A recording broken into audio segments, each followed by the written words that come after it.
Welcome to Fighting Stats, the ultimate channel for UFC fans who love statistics and betting breakdowns. I'm your host, Art C, and today I'll be getting you ready for the upcoming UFC fight.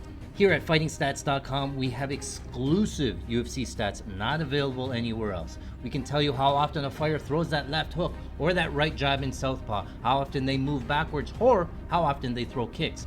We have all of that information, but that is not all. In this series, I'll be watching tape and I'll give you my real-time analysis on how the fight's going to go. I'm going to watch for fighter strengths, weaknesses, tendencies, and overall strategies to give you my prediction on how I think the fight is going to go and ultimately who's going to win. So sit back, relax, and enjoy the show. Welcome to Fighting Stats.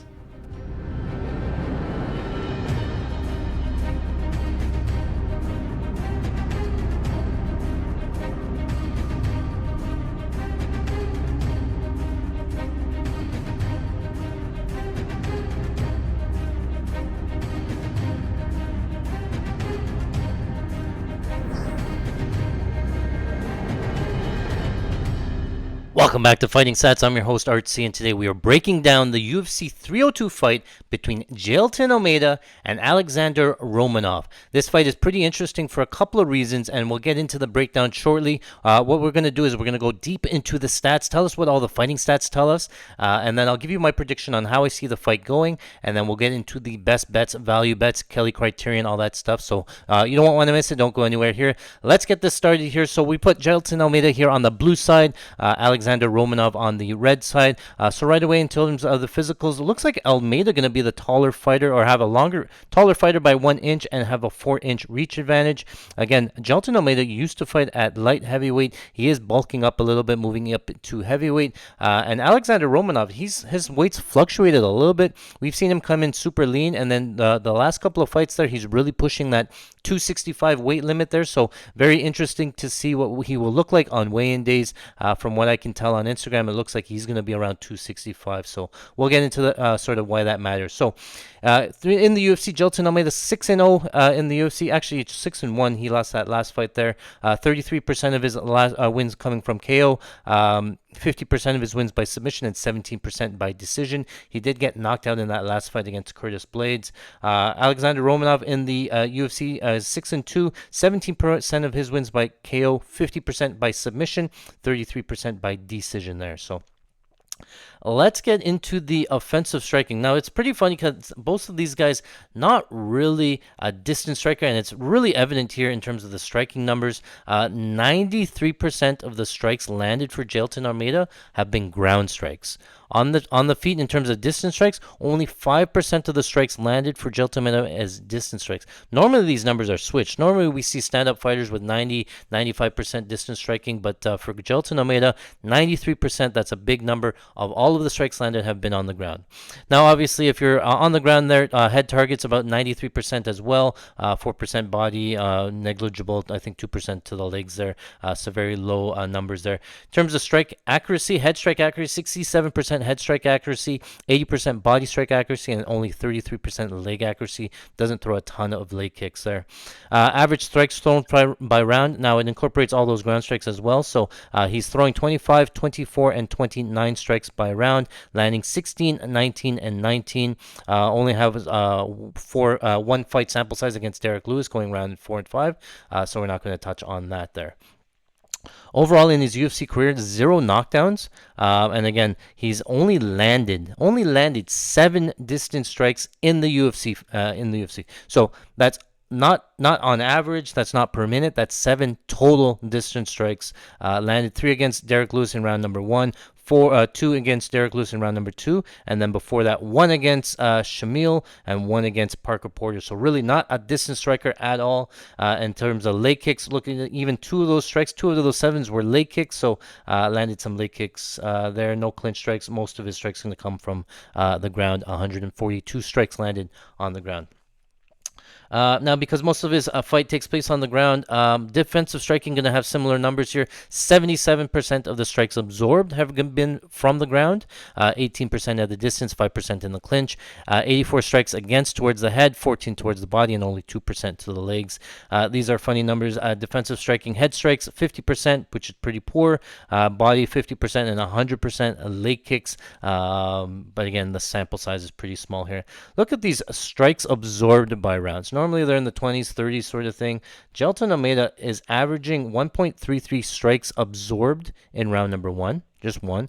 In round number two, it goes down to 0.5, and then round number three, it jumps up to 5 strikes landed. So again, pretty crazy numbers in terms of defensive and strikes absorbed in terms of numbers. Only absorbed 1 leg kicked, only 1 clinch shot landed again, and he's eaten 26 strikes, most of that coming from Derek Lewis in that last fight on the ground there.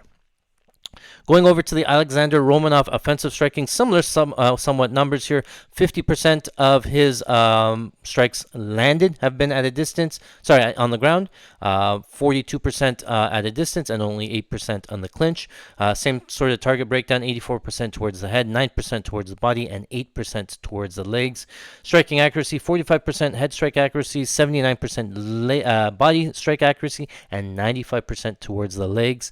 Average strikes thrown by round actually increases. 23 strikes thrown in round number 1, 46 in round number 2, and 42 in round number 2, landing 12, 26, and 20. Similar to Jailton Almeida, has 0 knockdowns in the UFC. Most of his ground strikes, 141 landed, have been on the ground. He does throw some leg kicks, though. Look at this. He's thrown 42 leg kicks, landed 40 of them. And again, distance striking, he has a lot more distance numbers, 118 strikes landed out of 250 strikes thrown there. So a little bit better distance numbers.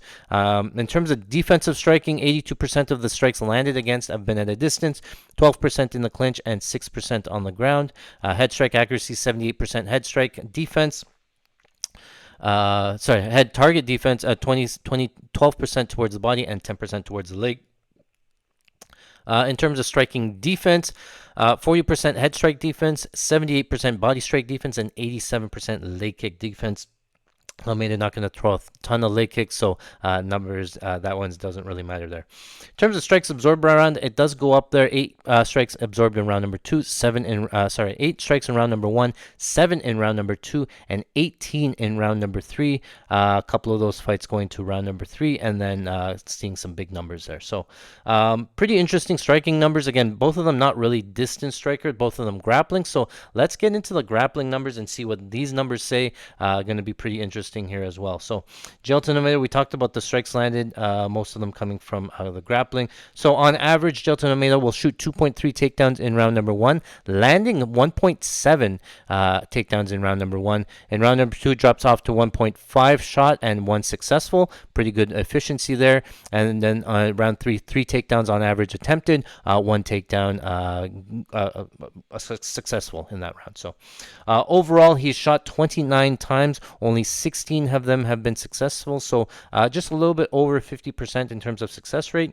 Does have 8 sub attempts, 4 of them coming against Derek Lewis there. Before that, Rosenstrike, Turklov. So it does have decent striking numbers. 1 reversal overall there, and again, we talked about the ground numbers there. So pretty decent. He's been pretty good into control time. Look at these control time, especially against Derek Lewis. 276 seconds in round number 1, 259 in round number 2, 237 in round number 3, 263 in round number 4, and 235 in round number 5. Again, each round is 300 seconds, so they're well high in the 200s, even against Shamil.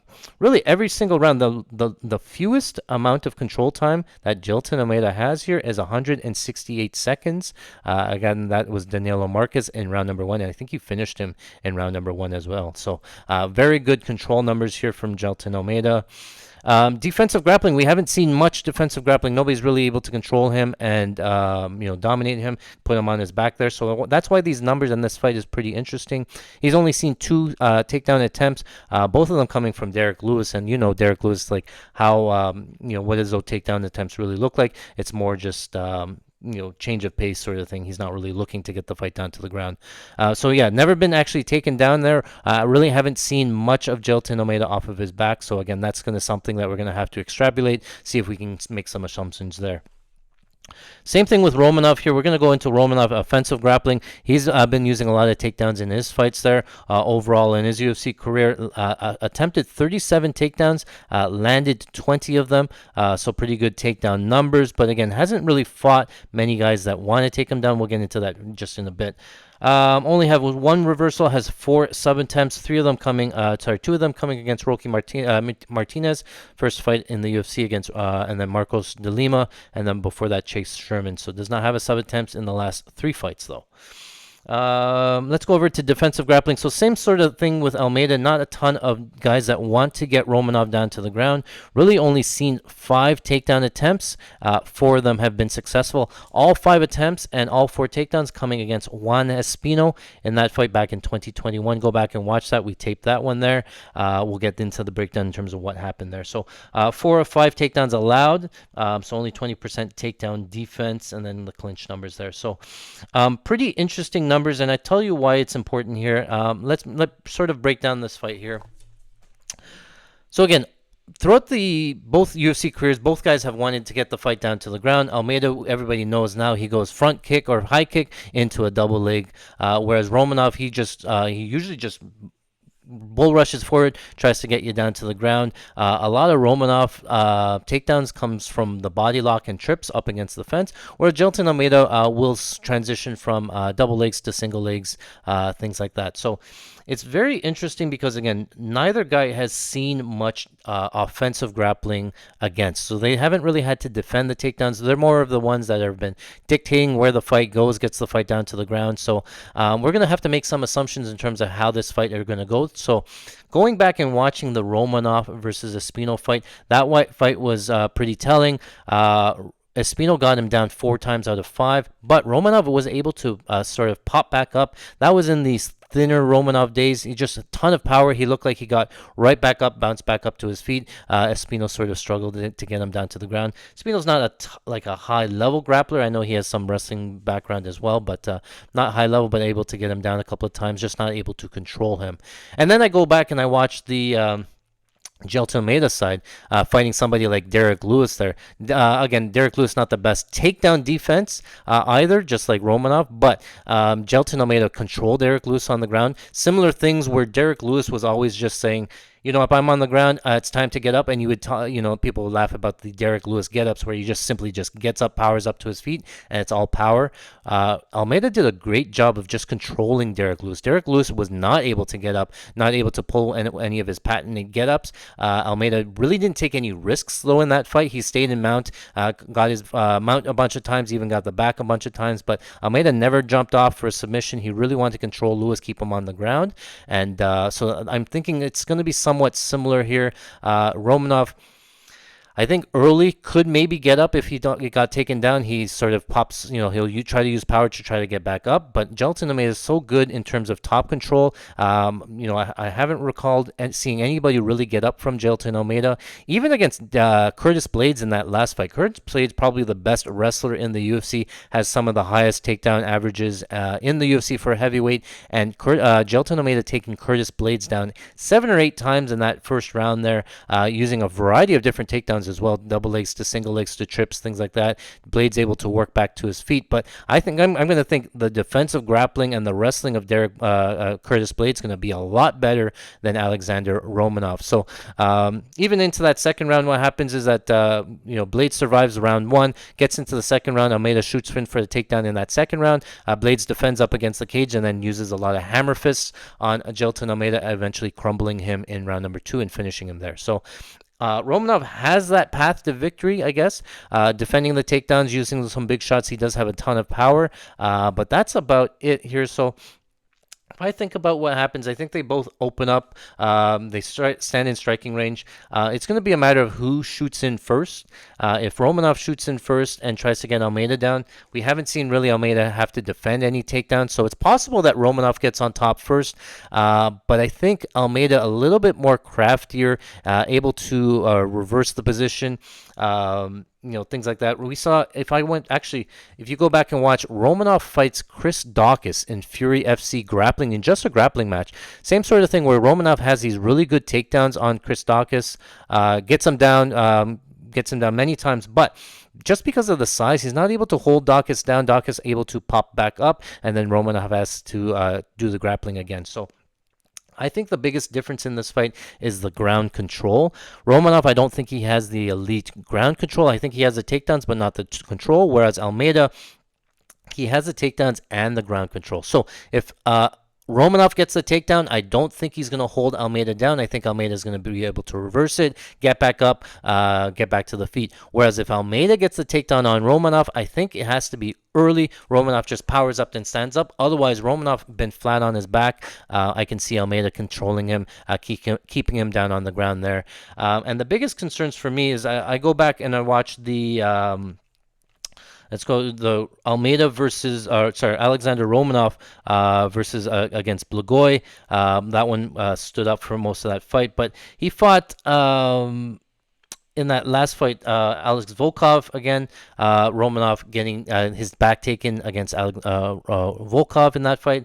I believe there was another fight in there. He gave up his back as well. And then it looked like when he had somebody on his back, wasn't able to fight them off. He looked like a kind of... So yeah, I don't know. I think Almeida, it comes down to the grappling. I don't think the fight stays standing for much very often. Same sort of deal with Almeida versus Derek Lewis. Almeida almost always shooting for a takedown, chain wrestling, things like that. So I don't think he gives Romanov enough time to strike with him. I think on the feet, if it does play out on the feet, Romanov's probably going to have the edge. Just more experience striking, harder hands, probably a lot harder to hit. Probably better chin, things like that. So I think it's going to be the grappling. I think it's going to be Almeida with the control in the grappling, and I think he could get the fight down to the ground. So then it's interesting to see Almeida control, right? And I go back to the Derek Lewis fight. Almeida controlling Derek Lewis for 5 full rounds. Cardio not really a big issue for Almeida because, again, he spent most of that time in mount or back mount. He really didn't have to go back and forth, not a ton of scrambling. And, again, Almeida not taking a ton of risks in that fight. So I could see that this fight being somewhat similar where Almeida gets the fight down to the ground, and doesn't take very many chances, sort of sits on top of Romanov. I could see Romanov gassing pretty early. If you watch the Daukaus fight 5 minutes into a grappling match, Romanov is sucking wind, trying to get the air back. So it's going to be real interesting if this fight goes late into rounds 2 and 3. I don't think Romanov has the best cardio. I don't think Almeida has the best cardio as well, but I think the dominant positions from Almeida sort of eases up that cardio concerns. I think whoever's on top for longer probably has a little bit better cardio, but I think if the first round, if there's a ton of grappling back and forth, I kind of favor Almeida in terms of the cardio. I've seen Romanov gas and slow down a little bit, so especially if we watch the weigh-ins and Romanov comes in at 265 pounds, it's going to be very difficult for Romanov to get off his back in round 1. He may defend the chokes and defend the submissions in round number 1, but round number 2 and round number 3 can become very interesting if Almeida can get the fight down to the ground, things like that. Or it's possible Almeida gasses after round 1 of grappling and then can no longer get the takedowns in rounds 2 and 3, and then it becomes very interesting if it becomes a striking match there. So couple of ways that this fight can play out, and just to recap again, if Almeida gets down to the ground, I think he can submit him, probably finish him. I think Romanov gassing is a very possible scenario here. So I think Almeida in rounds 2 and 3 are very live. Honestly, I think Almeida KO in 2 and 3 are very live, and it doesn't come from knockout, but it might come from ground and pound. The Romanov versus Volkov fight sticks into my head. Volkov not a grappler at all, but Volkov able to get that back. As soon as he got that back, Romanov sort of covering up and just sort of giving him the win there. I can see Almeida doing very somewhat similar. He gets the back all the time. He might look for ground and pound and finish him there if he doesn't get the choke. So the biggest storyline for me, both of these guys seem to be doing very well when they're the hammer and dominating the fights, controlling the fights. But both of them kind of seem a little bit flaky when they become the nail. If somebody sort of takes over and sort of controls them, I can see both guys taking sort of the way out. Romanov being a little bit more flakier, but we'll see what happens. So let's get into the numbers here. I'll tell you sort of where my breakdown is. I actually went through this before, got my numbers out. So here they are here. Okay, so I put Almeida here on the blue side, Romanov going to be on the red side. Jailton Almeida wins by TKO. I have at 20%. And again, that 20% probably doesn't come from on the feet. It's more likely to come from ground and pound. It comes from Alexandr Romanov gassing, and it most likely comes in rounds 2 and 3. So 20% by Almeida KO, odds of plus 400 or better. Jailton Almeida to win by submission. I think this is probably the way that he wins. I've seen him prioritize submission over KO, even against somebody like Derek Lewis there. Always looking for the submission, not really looking for the KO. So I think it could come from choke. Usually it's rear naked choke or arm triangle is Jailton Almeida's favorite submissions. I have at 35% plus 186 or better. Jailton Almeida by decision. I think it's live. It's going to look like the Derek Lewis fight where Jailton Almeida gets the takedown, controls him, gets top control there, doesn't take very many risks searching for the submission, and then rides out top control to a decision. I have that at 20% or plus 400 or better. I think that's live as well. Going over to the Alexandr Romanov side, I have Alexandr to win by TKO, 15%. I think that could come from any ground and pound. So if Romanov is the one that able to get the takedown, gets on top, 265 Romanov, he goes full Donkey Kong. He does the hammer fist there. I definitely think it's possible for him to win by KO there. Or you could pull Curtis Blades defending the takedown up against the fence. Almeida puts the head onto the side, and then he's throwing elbows to the side, big hammer fist to the side, and drops Almeida. Wasn't a great look. Almeida just dropped and got knocked out for hammer fist against the side, but Romanov has that power to do so as well. So 15% for Romanov to win by KO plus 567 or better. Romanov to win by submission. Now I have this at 5% or plus 1900. So you might say it's a little bit low, but against somebody like Jailton Almeida, I don't think that the sum comes naturally. I don't think that Romanov is jumping on Almeida's back, getting hooks in and rear naked choking. Romanov goes, most of his submissions probably come from half guard side control. He likes the key lock on the far side key lock, and he does like a forearm choke where he gets you. But somebody experienced like Almeida, I'm going to think it's very difficult to get a forearm choke or a key lock against Almeida. Almeida pretty strong in his own right there, so I think he can defend those type of submissions. So I think 5% for Romanov submission. And then Romanov to win by decision. It's going to be 5% for me. Most of this is cardio related. That's not to say Almeida doesn't have his cardio concerns, but for Romanov to win the decision, it's probably going to be either one of two ways. One, he keeps the fight standing and he wins the stand-up battle. Both of them not really crazy great strikers, but I could see him landing bigger shots. Him covering up, but just Jailton Almeida will shoot for a takedown rather than strike and stuff with him. The other way he wins the decision is it's just Romanov just that much stronger in the clinch, in the takedown game where he clinches them up. Romanov could cage push him for 3 rounds and just wear on him against the fence, or he gets the takedown and rides top control, like you said, 265 pounds. I just don't think his top control is good enough to do that, so I have it at 5%. So overall money lines, I have Jailton Almeida 75% minus 300 or better. On the Romanov side, 25% or plus 300 or better. Fight to go to decision, I have at 25% plus 300 or better, and not to go to decision at 75% minus 300 or better.